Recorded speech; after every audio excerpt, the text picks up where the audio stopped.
రాంప్రసాద్ గారి చేత మీటింగ్ పెట్టించింది దిల్ రాజు గారే అని చెప్పి ఒకటి. రెండోదేమో రెండో మీటింగ్ జరగగానే శిరీష్ గారు బయటకు వచ్చి ఇక్కడ ఏదన్నా మాట్లాడుకోనివ్వండి, బట్ జూన్ 1 నుంచి బంద్ ఉంటుంది, అది తెలంగాణ మాట, సునీల్ గారి మాట, సురేష్ మాట ఒకటే అని అన్నట్టు ఈ రెండు ప్రచారాలు ఇండస్ట్రీలో ప్రొడ్యూసర్లు మాట్లాడుకుంటారు, డిస్ట్రిబ్యూటర్లు మాట్లాడుతారు. నేను ఇందాక చెప్తున్నా కదా, ప్రచారం అని అంటున్నారు. ప్రచారంలో నిజం ఎంత ఉంది? అదే ఎవరికి ఉందో లేదో మీరు చెప్పండి. ఎవరికి తెలుసు? అది నిజం ఉందా లేదా అనేది ఎవరికి తెలియదు కదా. ఇప్పుడు నేను ఛాంబర్ ప్రెసిడెంట్గా నేను ఎలక్ట్ అయినప్పుడు ఎగ్జిబిటర్స్ అందరూ ఈసీ మెంబర్స్ అక్కడ ఫస్ట్ ఛాంబర్ మీటింగ్లో అడిగారు, సార్ ఈ ప్రాబ్లమ్స్ ఉన్నాయి మాకు ఇలా కాదు, డెఫినెట్గా మాట్లాడతామండి ప్రెసిడెంట్గా అని చెప్పాను. వాళ్ళ అధికారంతో మాట్లాడారు. అంతేగాని దిల్ రాజు గారు చెప్తే నేను ఎవరిని చెప్పడానికి?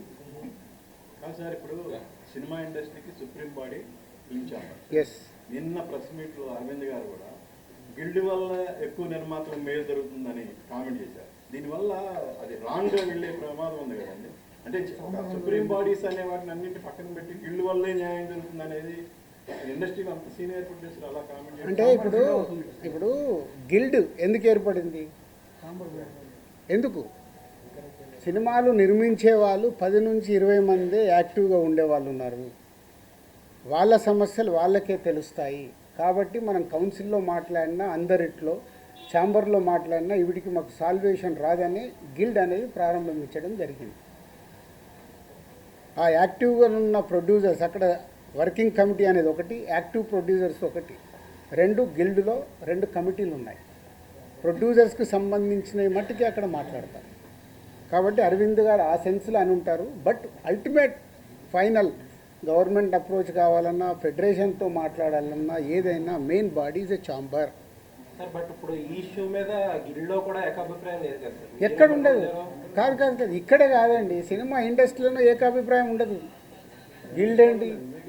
ప్రొడ్యూసర్ల మధ్యలో ఉందా, డిస్ట్రిబ్యూటర్ల మధ్యలో ఉందా, ఎగ్జిబిటర్స్ మధ్యలో ఉందా? అంటే మీతో చాలా లాంగ్ ట్రావెల్ ఉన్న ప్రొడ్యూసర్స్ కూడా ఇప్పుడు ఈ విషయంలో డిఫర్ అయ్యారు కదా. అదే అవుతారు అంటున్నా. ఇప్పుడు నేను ఖచ్చితంగా నాకు పర్సంటేజే కావాలి, వాళ్ళకి హెల్ప్ చేద్దామని నేను అంటే వాళ్ళు ఏ అపోహలో ఉన్నారు?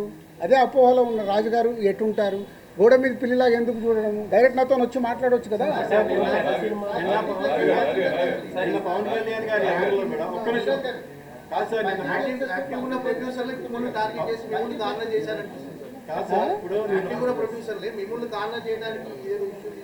అరే మీకు టోటల్ ఎపిసోడ్ అర్థమవుతుంది కదా, మీ అందరికి అర్థమవుతుంది. మీలో నాకు తెలిసి మీరు అందరు జర్నలిస్ట్ మేధావులు. టోటల్ ఎపిసోడ్ మీకు క్లియర్గా అరటి పండు ఒలిసినట్టు ఓపెన్ చేశా. ఇది పేపర్ మీద రాసుకోండి. జూన్ 19 ఈస్ట్ గోదావరిలో స్టార్ట్ అయిన ఎపిసోడ్లో దిల్ రాజు ఉన్నాడా? మీరు చెప్పండి.